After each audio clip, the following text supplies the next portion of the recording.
여러분 어린 시절에 땅 따먹기라는 걸 해보신 기억이 다 있을 거예요.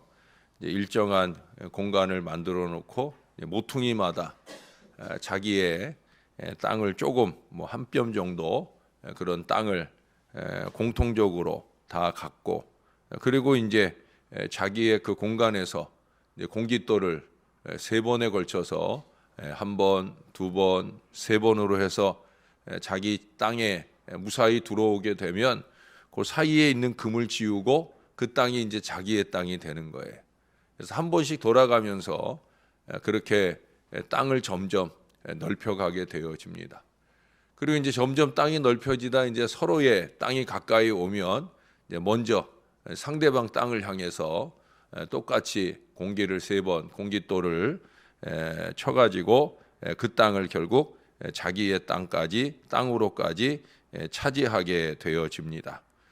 그렇게 땅을 차지하기 위한 많은 노력을 이리저리 하면서 차지하다가도 이제 저녁해가 지고 나면 모두의 손에 묻은 흙을 털고 집으로 돌아갑니다. 조금 전까지 아주 사력을 다해서 차지하기 위해서 노력을 했던 그 모든 땅은 이제 전혀 그들의 관심의 대상이 아니고 그들에게 평안과 안식과 쉼을 줄 땅, 자기들의 집으로 돌아가게 되어집니다. 오늘 본문은 마지막 땅의 마지막 날의 심판을 언급하면서 특별히 그 모든 것이 땅이 받는 저주로 묘사가 되어 있어요. 거의 매 구절마다 땅이 계속 나오면서 땅이 인간의 어리석음, 이스라엘의 어리석음으로 인해 저주를 받게 된다 하는 말씀을 하고 있습니다. 땅은 태초로부터 우리 인간의 삶의 터전이었어요. 인간의 역사는 땅의 역사라고 해도 과언이 아닐 정도로 태초로부터 지금까지 땅을 더 넓히기 위한 전쟁의 역사요, 땅의 역사라는 거예요. 성경도 마찬가지예요. 성경은 땅의 역사입니다. 태초의 사람 아담도 땅에서, 흙에서 만들어진 존재잖아요. 그래서 그 아담은 에덴 동산이라고 하는 이 행복의 땅에서 행복한 삶을 시작을 했어요. 그러나 우리가 잘 알듯이 그 아담의 범죄는 에덴 동산에서의 추방과 함께 땅이 저주를 받게 하는 요인으로 작용을 하게 되어집니다. 그래서 땅은 그때부터 인간의 수고와 땀의 결실만을 인간에게 제공하기를 시작을 합니다.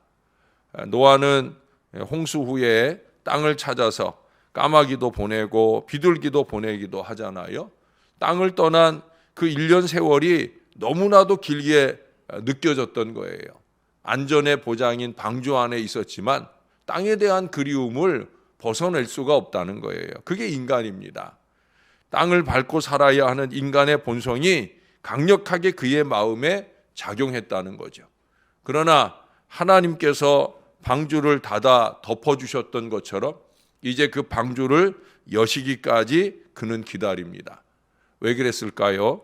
땅은 하나님의 권한이 드러나는 장소이기 때문에 그렇습니다. 믿음의 조상 아브라함부터 또 출애굽한 이스라엘 등 모든 신앙의 사람들은 젖과 꿀이 흐르는 땅, 하나님께서 지시하신 그 축복의 땅으로 인도함을 받았습니다. 또한 그들이 신실한 믿음으로 하나님을 의지할 때 땅은 그들의 누리는 축복의 결실들을 내어 주셨던 걸 보게 됩니다. 창세기 26장 같은 데도 보면 그 이삭이 남들은 다 흉년 들어 어려울 때 이삭은 농사를 지을 때 그 해에 100배의 결실을 거두는 이 믿음의 축복을 누렸던 걸 우리가 볼 수가 있습니다. 결국 인간과 땅이 동일시되는 것이 성경의 이야기예요. 그래서 땅을 가리켜서 기업이라고, 다시 말해서 천직, 사람이 그 땅을 통해서 복과 은혜를 받고 누림에 대해서 얘기를 하고 있어요. 옛날에 우리나라는 그 풍수지리설이라는 걸 믿었잖아요. 그래서 지관이 복을 받을 땅, 집을 짓거나 또는 묘자리로 쓸 땅을 찾아서 몇 날 며칠을 다니고 해서 그 땅에 묘자리를 쓰면 뭐 자손이 잘 되고 그 땅에 집을 지으면 뭐 그 집이 잘 되고 이런 생각들을 했었습니다. 그러나 뭐 오늘날 이제 아파트 등 이 공동주택의 문화 속에서 보면 땅이 복을 결정하는 건 아니라는 걸 알 수 있잖아요. 만약에 땅이 복을 결정한다 그러면 그 땅에 사는 그 한 라인 101호, 201호, 301호, 401호 그 라인에 사는 모든 사람들은 똑같이 다 잘 되거나 똑같이 다 안 되거나 그래야 되는데 그렇지가 않잖아요. 그렇죠? 그래서 성경은 분명히 우리에게 가르쳐주는 진리가 뭐냐? 땅이 복을 결정하는 게 아니라 사람이 그 땅을 복되게 하기도 하고 또 오늘 본문의 말씀처럼 저주를 받게 하기도 한다라고 하는 거예요. 아브라함이 가나안에 처음 들어갈 때 가나안은 척박한 땅이었어요. 그가 떠나온 그 갈대아 지역의 땅에 비하면 거기는 아주 비옥한 땅이거든요. 지난주에도 지난 주간에도 바벨론에 대한 말씀이 나올 때 그때 어떤 표현이었죠? 갑자기 해변 광야라는 표현을 쓰는 것처럼 그렇게 비가 오고 나면 한번 뒤집어지고 그러면서 땅이 한 번 더 자동으로 이렇게 정비가 되면서 다시 비옥해지고 그런 것이 갈대아였어요. 근데 이제 하나님의 명령을 따라 이 가나안에 왔을 때 가나안은 농사 짓기가 어려운 척박한 땅이었어요. 우물 하나 얻기도 어려운 땅이었어요. 근데 하나님께서 아브라함에게 복을 주실 때 아브라함을 통해 그 땅이 복을 받으면서 어디를 파든지 우물이 나오고 그 땅이 잘 되는 땅, 비옥한 땅이 되어지고 그래서 그 지역에 원래 있던 사람들이 막 시기를 해서 이삭 같은 경우에 막 쫓아내기도 하고 이런 걸 볼 수가 있잖아요. 사람이 그 땅의 복을 결정하는 거예요. 사람이 중요한 거예요. 교회도 마찬가지입니다. 똑같은 건물일지라도 이 땅이 교회로 구별이 되고 이 교회로 구별된 땅에 거하는 저와 여러분들의 믿음에 따라서 이 제단에 이 땅에 축복된 미래가 열리게 되는 줄로 믿습니다. 저는 새가족한테 신방을 가면 특별히 교회를 오래 다닌 분 같은 경우에 우리 교회로 오시면 시편 27편 13절 14절 말씀을 함께 나눕니다. 그 말씀에 보면 그런 고백이 나와요. 내가 산자의 땅에 있으며 여호와의 은혜 볼 것을 믿었도다. 이게 이제 옛날 개역 한글에 있는 그대로 제가 자주 보았기 때문에 그렇게 말씀드리는데 내가 산자의 땅에 있으며 여호와의 은혜 볼 것을 믿었도다. 내가 여호와를 바란다 하는 고백을 하고 있어요. 산자의 땅이라는 거죠. 믿음의 백성들이 모인 땅이라는 거죠. 우리는 그 믿음을 하나님 앞에 보여야 되는 거예요. 그러나 안타깝게도 이스라엘은 불신앙으로 하나님 앞에 보임으로 인해 그 이스라엘의 불신앙으로 인해 받는 모든 저주 역시 오늘 땅이 그대로 받는 걸 보게 됩니다. 11절의 표현처럼 땅의 기쁨이 소멸되었다라고 하는 거예요. 이스라엘이 이방 종교로 오염되는 것은 곧 땅의 오염을 말하는 거예요. 하나님께서는 이스라엘과 함께 이 땅을 공허하게 황무하게 쇠약하고 쇠잔하게 뒤집어 엎으실 거라 그렇게 오늘 말씀하고 있습니다. 땅은 종국적으로 결실이 사라지게 되고요. 결실이 없는 땅도 무용지물이 되어지고 마는 겁니다. 인간이 땅에게 저주를 받도록 자초하니까 땅은 또 인간에게 배고픔의 고통을 안겨주는 걸 오늘 말씀하고 있어요.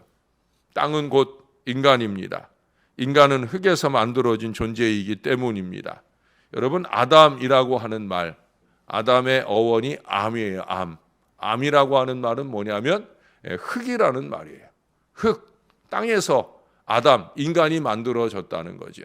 여기도 오늘 보면은 어디에 나오든가 그 땅의 거민이라고 하는 그런 표현이 한번 나왔는데 제가 아까 거기 6절에 보면 땅의 주민이 불타서 남은 자가 적도다. 이 땅의 주민 또는 이제 출애굽기나 또 그 민수기 이런 데 보면은, 사사기 이런 데 보면은 그 땅의 거민이라고 하는, 또 백성이라고 하는 이런 표현들이 나오는데, 그 백성이라고 하는 말, 거민이라고 하는 말, 주민이라고 하는 말, 이 말을 히브리어로 뭐라고 써 있냐면 암 하레츠라고 써 있어요. 땅의 백성이라는 말이에요. 그렇게 이스라엘은, 아니 인간은 땅의 백성이에요. 우리 인간, 이 땅의 마지막, 우리 인간의 마지막은 결국 땅으로 돌아가잖아요. 흙으로 돌아가요. 땅은 인간의 고향이라는 거죠. 떠나온 곳이기도 하고 마지막에 돌아갈 곳이기도 한 곳이 바로 땅이에요. 이 땅이 황무하고 결실이 없다라고 하는 표현은 결국 인간에게 죽음을 의미하는 것과 다르지 않아요. 그리고 거기 2절의 말씀에 보면 마지막 때를 말하잖아요. 인간이 흙으로 돌아가는 그 마지막을 언급하는 듯 누구나 평등한 존재가 된다. 하나님 앞에 동일한 존재가 되는 순간이 온다. 그걸 우리에게 상기해 줍니다. 여기선 뭐 땅을 얼마나 더 많이 차지하고 얼마나 한 뼘도 갖지 못하고 이게 중요하지 않다는 거죠. 하나님 앞에 이럴 때는 다 똑같다는 거예요. 높은 자나 낮은 자나 거기 여러 가지 표현으로 너나 없이 다 똑같은 자다라는 표현을 해요. 그 마지막을 상기하라는 거죠. 인간의 욕심으로 인해 땅이 그 오염을 받아 심판을 모면할 수 없는 것처럼 우리의 죄악으로 얼룩진 인생을 통해 하나님 앞에 이럴다할 결실 없는 그런 우리 인생이 되면 그 마지막이 오늘의 말씀처럼 슬픔의 날이 되고 공허한 날이 될 수밖에 없다라고 하는 거예요. 더 중요한 건 뭡니까? 우리가 여기서 얼만큼의 땅을 소유했느냐 안 했느냐 하는 게 중요한 게 아니라는 것. 이제 우리가 영원히 안식할 땅, 하늘나라에 과연 우리의 믿음대로 땅을 소유하고 있느냐. 거기서 뭐 얼마나 더 많은 땅을 천국에 가서 갔느냐 못 갔느냐 이걸 생각할 게 아니라 과연 천국에 나를 위한 땅이 예비되어 있느냐 하는 것을 기억해야 된다는 거예요. 그 땅을 생각하며 살아야 된다는 거예요. 이 땅에서도 쉬는 것 중요한데 그 땅에 가서 영원한 안식을 얻을 그 소망을 가지고 우리의 믿음을 지켜가는 것이 중요하다라고 하는 거예요. 여러분, 하나님은 안식년이나 희년 등을 통해서 땅을 보호하게 했어요. 다시 말해서 6년 동안 땅을 일궈 먹었으면 1년은 쉬게 해 주어야 된다는 거죠. 그 텀을 49년, 7년씩 7번이 지나고 나면 또다시 희년이라고 해서 땅을 쉬게 하고 사람을 쉬게 하는 그런 법칙을 하나님이 만드셨어요. 이 사람이 흙으로부터 만들어졌기 때문에 땅도 쉬는 기간이 필요한 것처럼 인간에게도 쉬는 시기가 필요한 거예요. 인간의 주일 성소도 그래서 하나님이 주신 거예요. 하나님이 원하시는 쉼의 법칙입니다. 제가 여러분들에게 저의 목회를 열심히 하면서 제가 쉬어주어야 할 때, 월요일이라든지 토요일 날 주일 준비를 위해서라든지 이런 때는 제가 좀 쉴 수 있게 저를 좀 내버려 주세요 라고 부탁을 드리는 이유도 다른 게 아니에요. 제가 쉬어주어야 영적으로나 육적으로나 충전할 시간을 가져야, 그래야 더 충전된 육신과 영혼을 가지고 여러분들을 더 부요하게 할 수 있기 때문에 그래서 그 시간을 부탁을 드리는 거죠. 여러분, 인간의 욕심은 땅을 쉬지 않게 만들고 또 흙으로 만든 자기 몸을 혹독하게, 자기만 아니라 다른 사람들을 쉴 새 없이 몰아치면서 힘겨우게 만들 때가 많이 있어요. 그런데 오히려 그것이 결실 없는 생애로 끝나게 되는 경우가 많이 있다는 거죠. 땅은 인간에 의해 그 신분, 위치, 아름다움도 결정이 되어집니다. 마찬가지예요, 여러분. 우리가 하나님의 백성으로서의 우리의 자리를 잘 지켜나갈 때, 다시 말해서 교인다움, 성도다움을 잘 지켜나갈 때 우리가 거하는 땅, 이 교회의 교회다움도 지켜지게 되어지는 거예요. 똑같은 건물이지만 그러나 이 땅을, 이 건물을 다르게 아름답게 구별해내는 것은 바로 이곳에 살고 있는 저와 여러분의 사명이라는 거죠. 사랑하는 여러분, 어쩌록 우리의 땅이 복된 땅이 되도록, 그것이 우리의 육신이 잠시 머무는 장막이거나 아니면 우리의 영적인 안식처 교회이거나 이것이 복된 땅이 될 수 있도록 우리가 주의를 좀 더 거룩하게 지켜내면서 흙으로 지어진 우리 몸이 복된 인생이 될 수 있도록 주 안에 살아야 할 것입니다. 제가 근본에 여러분들이 적어주신 각 가정의 기도의 소원들을 보는 중에 어느 가정의 소원은 주일 성수를 잘하게 하옵소서, 잘하겠습니다 라는 이 서원하는 마음을 적은 기도의 제목도 제가 보았어요. 아주 중요한 겁니다. 주일 성수를 잘하는 것, 그것은 나를 위하는 것일 뿐 아니라 이 제단을 위한 것이기도 합니다. 저나 여러분이 이와 같은 마음으로 주 앞에 순전하고 아름다운 신앙을 살아 주님께 온전한 결실을 맺어가며 사는 그런 복된 신앙의 백성들이 다 되시기를, 그래서 나도 이 땅에서 행복할 뿐만 아니라 내가 섬기는 이 제단도, 내가 살고 있는 나의 장막도 주님의 은혜 중에 행복한 자리가 될 수 있도록 만들어가는 하나님의 백성, 땅의 백성들이 다 되시기를 우리의 구주가 되시는 예수님의 이름으로 간절히 축원합니다. 기도하겠습니다. 좋으신 아버지, 우리를 산자의 땅, 거룩한 땅, 신월 제일교회로 보내주셔서 감사합니다. 이곳에서 신실한 믿음으로 하늘 아버지를 의지하고 살 수 있도록 이끌어 주심도 감사합니다. 부족한 저희들 위해 성령의 충만함을 주시고 우리의 영혼과 육신이 쉬어주어야 할 때 잘 쉬고 안식 얻어야 할 때 잘 안식을 얻으며 재충전받는 시간을 통해 더욱더 나와 함께하는 모든 이들에게 유익을 줄 수 있게 도와 주시옵소서. 이 땅에 땅 몇 평을 갖고 누리게 되는 것을 행복해할 것이 아니라 내가 가 머무는 땅, 그것이 나의 장막이거나 또한 나의 교회이거나 그것을 더욱더 행복하게 만들기 위하여 우리의 거룩함, 성도다움을 지켜가는 믿음의 은혜와 능력이 우리 안에 충만하게 도와 주시옵소서. 무엇보다 주의를 잘 지켜내도록, 주의를 지키는 믿음으로 주님 은혜 중에 잘 살아내도록, 그래서 하나님께는 영광이 되고 우리에게는 하늘 아버지가 예비하신 복을 마음껏 누리며 사는 하나님의 자녀들이 다 되도록 은혜를 베풀어 주시옵소서. 오 주님, 우리로 하여금 성령 충만하여 이 제단을 거룩한 성전으로 아름답게 지켜내는 믿음의 삶을 살아내도록 은혜 베풀어 주시옵소서. 주님께 감사합니다. 예수님 이름으로 기도합니다. 아멘.